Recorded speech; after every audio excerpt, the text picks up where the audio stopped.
अस्सलाम वालेकुम, मेरा नाम डॉक्टर उसामा फ़िज़ान है और मैं माहिर अमराज़ जिगर मेदा व आँख हूँ और मैं इत्तेफ़ाक हॉस्पिटल में काम करता हूँ। जैसे कि आप सबको पता होगा कि पूरी दुनिया में वर्ल्ड हेपेटाइटिस डे यानी कि जिगर की सोजिश का आलमी दिन मनाया जा रहा है। वर्ल्ड हेपेटाइटिस मीन जिगर की सोजिश, काला जरकान जिसमें शामिल है काले जरकान और पीला जरकान शामिल है।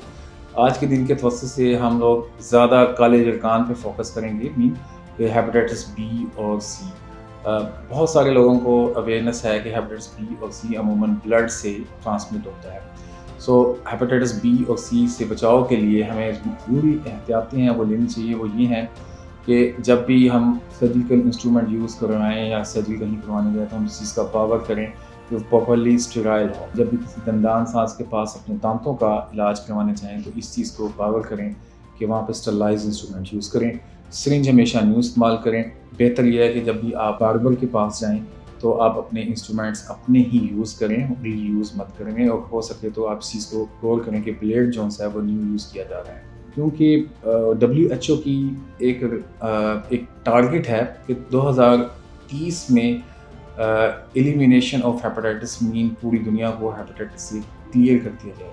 और बदकिस्मती से हम उन चंद ममालिक में हैं जहाँ पे हेपेटाइटिस यानी कि हेपेटाइटिस बी और सी पूरी दुनिया में सबसे ज़्यादा है, हम और मिस्र। इस पूरी कोशिश में हम सब लोग काफ़ी हद तक कामयाब भी हो चुके हैं और इस मैसेज को भी जो अपलोड करने का मकसद यही था कि जो कि आपको पहले हमने हेपेटाइटिस बी और सी के बारे में बताया गया है कि किस तरह से ये ट्रांसमिट होता है, उससे बचा जाए ताकि काला यरकान जो कि एक क्रोनिक हेपेटाइटिस मतलब लंबी बीमारी करता है, उससे बचा जा सके, जिसकी वजह से पेचीदगियाँ होती हैं।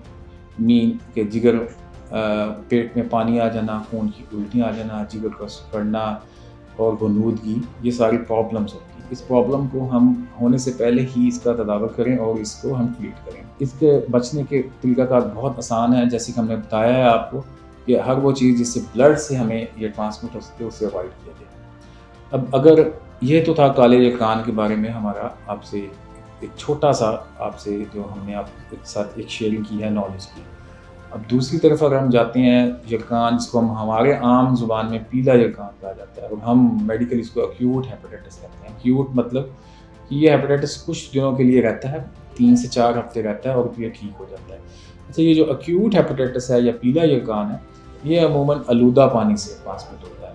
मतलब आप बाज़ार से कुछ ऐसी चीज़ें खा रहे हैं जो कि प्रॉपर्ली कुक्ड नहीं है, वहाँ से ट्रांसमिट होता है। अमूमन एक्यूट हेपेटाइटिस में हेपेटाइटिस ए है और ई है।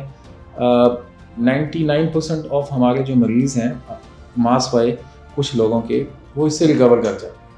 लेकिन हेपेटाइटिस ई का एक प्रॉब्लम जो हम आपसे ख़ुसूसी तौर पे डिस्कस करना चाहते हैं वो हमारी ख़वातीन से लेके है, जो प्रेग्नेंट ख़वातीन होती हैं जो कि चाइल्ड बियरिंग एज में होती है। अगर तो प्रेग्नेंट फीमेल्स में हेपेटाइटिस ई इन्फेक्टेड हो जाए तो इसकी मोर्टेलिटी एट लीस्ट बहुत हद तक 30% तक भी चली जाती है। मीन के 100 में से 30 ख़वातीन हेपेटाइटिस ई की वजह से फौत हो जाती हैं, जो कि आम लोगों में इतना प्रॉब्लम है।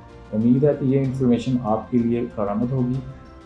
मज़ीद आप लोगों को यरकान से रिलेटेड कोई मालूमात चाहिए हो या कोई पेशेंट जो यरकान में मुब्तला हैं, वो हमसे रहनुमाई लेना चाहते हैं तो इत्तेफ़ाक हॉस्पिटल में हफ़्ते में 6 दिन जिगर मैदे का और मेडिसिन का ऑर्डर हमारे यहाँ पे होता है।